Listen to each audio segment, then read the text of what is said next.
Should you be taking every set to failure, or should you be training with RPEs? In today's video, we're going to talk about exactly what RPEs are and how to use them correctly. If you're new here, welcome. I'm Justin. I'm an online fitness coach, and I specialize in helping skinny guys with a fast metabolism to bulk up and gain weight. I've been in the fitness industry for over half a decade, and on this channel, we go over all things bulking. So if any of that resonated with you, go ahead and subscribe. But let's jump into it.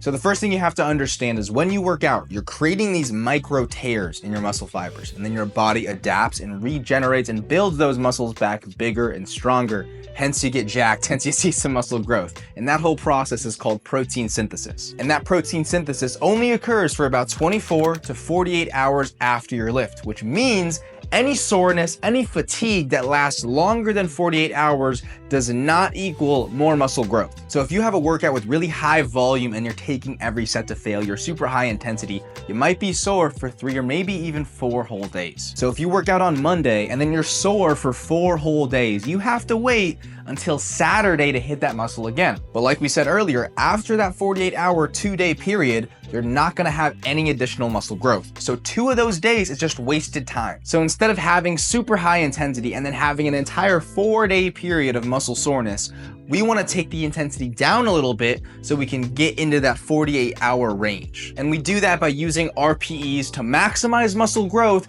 without having any sort of additional unnecessary fatigue. And this is called having the best stimulus to fatigue ratio, which basically just means you're building the most muscle with the least amount of fatigue. And we use RPEs to do that. So what are RPEs? RPE stands for rate of perceived exertion, and it's basically just a scale from 1 to 10 to measure how hard you're training, to measure your intensity. So RPE 10 is at the top of that scale. That's the max, right? And that means you train so hard and with so much intensity that you actually fail and you needed a spotter to come and pick that weight up off you. So training to RPE 10 is to absolute muscle failure. So how hard should we train? Should we take it all the way to RPE 10 for every set or not, right? Because we got to have the best stimulus to fatigue ratio. Well, there's actually been tons of studies going over exactly that. So the general consensus while looking at all of these studies is that RPE 7, which is holding back 3 reps from failure, and RPE 10 showed no significant change in muscle growth. They basically led to the same amount of muscle growth. However,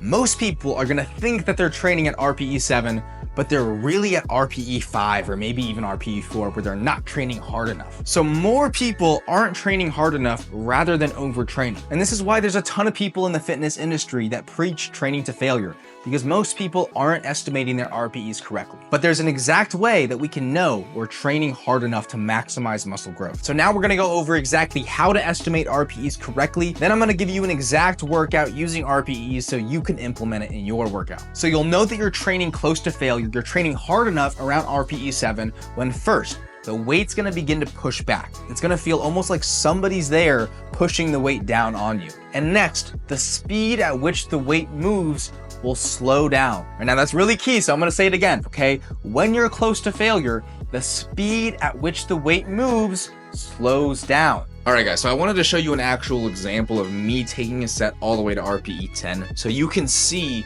how the speed at which the weight moves slows down. Okay, so look at that weight explode up. Okay, now as I get further into the set, you're gonna notice my face is gonna start to grimace pretty bad as that weight starts to push back. All right, now the weight's still moving pretty okay. Boom, look how slow that was. Okay, so that was RPE 7. Okay, and now RPE 8. RPE 9, moving a lot slower now. Oh, we're barely getting it up here.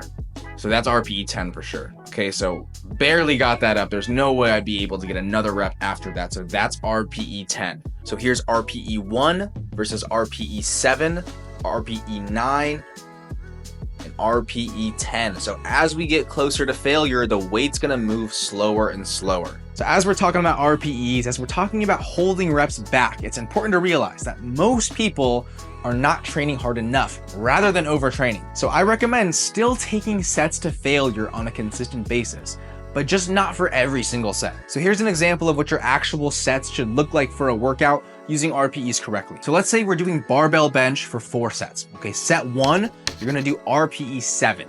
Then set 2, you're gonna do RPE 8. set 3, RPE 9, and set 4, we're gonna go all the way to failure at RPE 10. So as a general rule of thumb, you wanna increase your intensity with each set, slowly working your way to your top set, which is gonna have the highest intensity out of all your sets for that exercise. And this also hugely changes depending on your workout split. Your RPEs on a push-pull leg split are gonna look vastly different than your RPEs on a full body split. And if you wanna know exactly how to make the workout program that's best for you, what RPEs you should use, what workout split you should use, go ahead and check out this video. It's gonna be going over the exact program that's gonna work best for you. Hope you guys have an awesome day. Peace.